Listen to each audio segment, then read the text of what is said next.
Sam Levitt here at the Peoria Sports Complex as Padres spring training continues, and I'm joined by one of the newest San Diego Padres, right-hander Michael King. First, welcome to Arizona. Thank you. Welcome to San Diego. We've had the chance to talk now for a couple of weeks.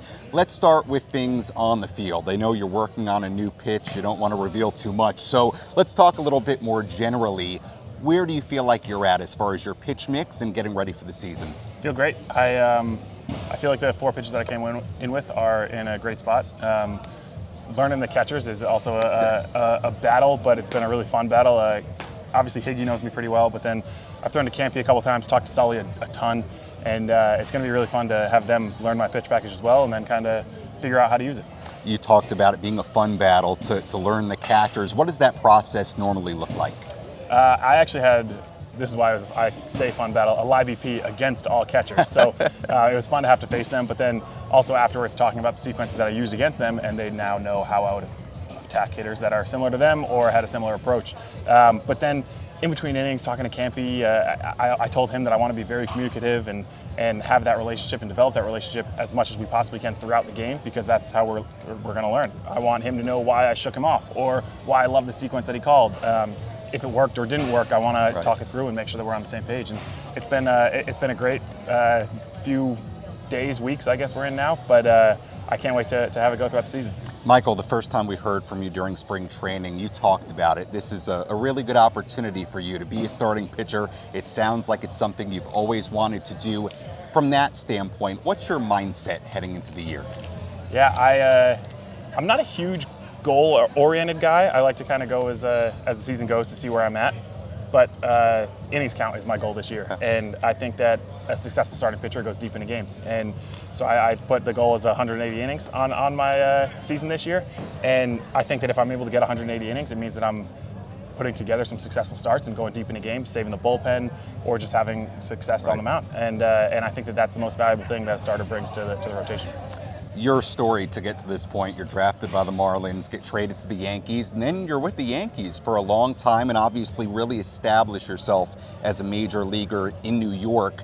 What has this process been like, going from an organization you've been with for a long time to now a brand new place, 3,000 miles away, different spring training area? What has the entire process really felt like to you? I was definitely nervous to start, very anxious, I'd say. But honestly, we had the pitchers camp with Musgrove in Petco in the middle of January, and that was awesome. And then coming in, having built a couple of relationships through that made it a lot easier of a transition. The other thing is the coaching staff here has been so welcoming and so great to work with that when I come in, it's not like I'm feeling out the coach.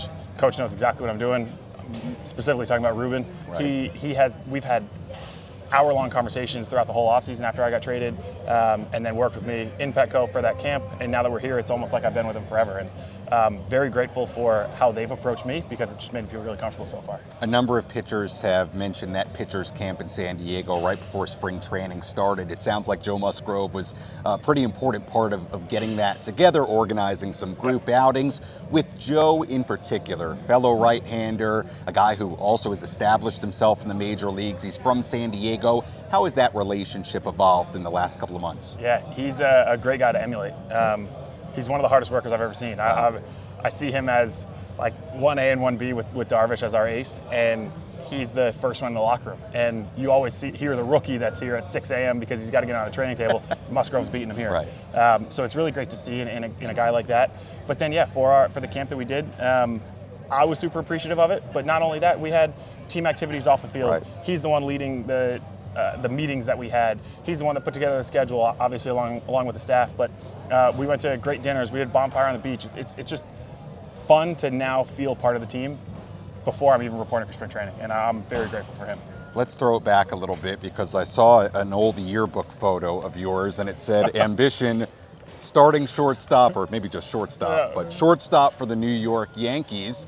You didn't get to shortstop. You did get to the mound, but originally, did you want to be an infielder? I definitely. I mean, I think that was my sixth grade ambition, and I got close.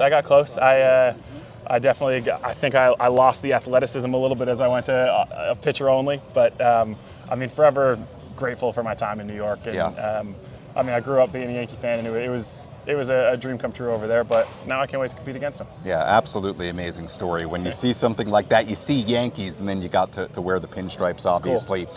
Let's talk a little bit more about you growing up, because one thing I read was that your dad owned an ice cream company, and as a kid, you actually helped out with the ice cream company. So tell us about the ice cream company and what that was like as a kid. I don't think I've ever gotten asked this question, but well, you did once because I saw it. You saw yes. it once. But yeah, it was his grandmother's sherbet recipe, Wow.